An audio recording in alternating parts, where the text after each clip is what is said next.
बिस्मिल्लाहिर्रहमानिर्रहीम, अस्सलाम वालेकुम। मेरे पास इंस्टाग्राम पर एक सवाल आया कि आप कामयाबी के सफ़र को कैसे डिफाइन करते हैं, और जो कि बहुत खूबसूरत सवाल भी है।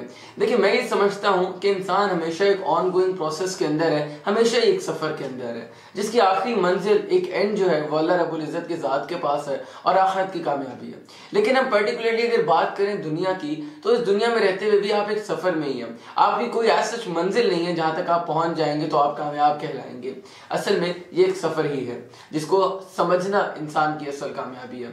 मुझे मेरे एक उस्ताद ने सिखाया था कि इंसान अगर लाहौर से कराची तक का सफ़र कर रहा है और फ़र्ज़ करें कि कराची उसकी सक्सेस है, तो लाहौर से कराची तक बहुत मरतबा ऐसे होता है कि वो रुक जाता है, बहुत मरतबा वो गैप्स ले लेता है, बहुत मरतबा वो किसी चेक पॉइंट पर रेस्ट करता है, बहुत मरतबा अपने घर वालों के पास जाता है, उनके पास वक्त गुजारता है। कभी कभी ऐसे भी होता है कि आपकी गाड़ी का टायर खराब हो जाता है और उसको रिपेयर करने में टाइम लगता है, लेकिन इसका ये मतलब नहीं है कि आप अपने सफ़र में नहीं हैं, आप एक ऑन गोइंग प्रोसेस में स्टिल हैं। ऐसे इंसान अपनी ज़िंदगी में है।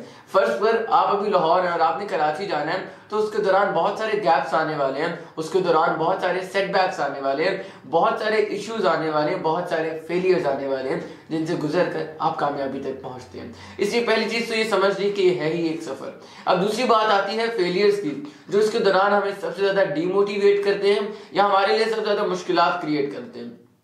याद रखिएगा, ना ही कामयाबी एक एंड है और ना ही फेलियर एक नाकामी और एक ख़त्म हो जाओगे आप, वहाँ पर ज़ीरो नहीं होता।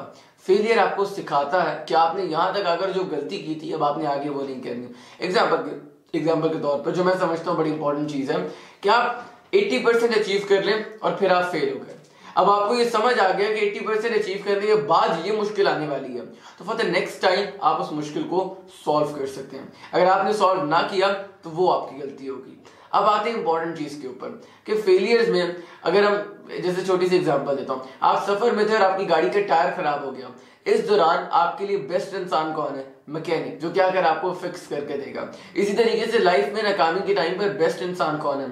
आपका मेंटोर, आपका गुरु, आपका उस्ताद या आपके पेरेंट्स। बिकॉज वो ऐसे लोग हैं जो समझते हैं कि इस मुश्किल को कैसे हल किया जाए। वो ऐसे लोग हैं जो आपके उस पर्टिकुलर टायर को फिक्स करना जानते हैं और आपको दोबारा सफ़र पे गामजन करना जानते हैं। याद रखिएगा, इंसान कभी भी कामयाब नहीं कहलाता अनलेस एंड अनटिल वो उस प्रोसेस में हो, क्योंकि स्ट्रेट लाइन तो सिर्फ डेड इंसान की होती है। अब एक बड़ी मजे की चीज़ आपके साथ शेयर करता हूँ। देखिए, अगर हम कह भी लें कि कामयाबी एक पर्टिकुलर मंजिल है, तो उस मंजिल तक पहुंचने के लिए भी तो जो सफ़र है उसको एंजॉय करना ज़रूरी है ना। मैंने बहुत सारे ऐसे लोगों को मल्टीपल टूर्स के अंदर देखा कि जो वेट करते कि यार हुंजा आएगा या कुमराट आएगा या खूबसूरती आएगी, पहाड़ आएंगे, उस दौरान उन्होंने मोटरवे को एंजॉय नहीं किया, उस दौरान उन्होंने बीच में आने वाले दरिया को एंजॉय नहीं किया, उस दौरान उन्होंने बीच में रुक रुक कर तस्वीरें नहीं बनाई। वो इसलिए नहीं बनाई क्योंकि उनका ध्यान सिर्फ एंड पर था और रास्ते की सफ़र की खूबसूरती को उन्होंने एंजॉय नहीं किया। इसी तरीके से याद रखिएगा, कामयाबी तब अच्छी है जब आपने रास्ते को एंजॉय किया। बिकॉज अगर आपने रास्ते को एंजॉय नहीं किया तो आप मंजिल पर पहुंचकर थक जाएंगे और फिर आप मंजिल को भी एंजॉय नहीं कर पाएंगे।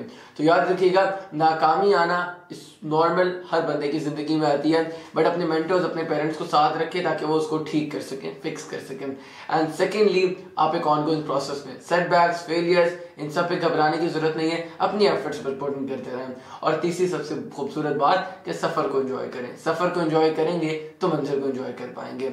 ये तीन चीज़ें अगर आप समझ लें तो आपकी कामयाबी का सफ़र बहुत आसान होगा। इसके साथ इजाज़त चाहता हूँ, अगली वीडियो में दिखाता हूँ कि अल्लाह हाफ़िज़।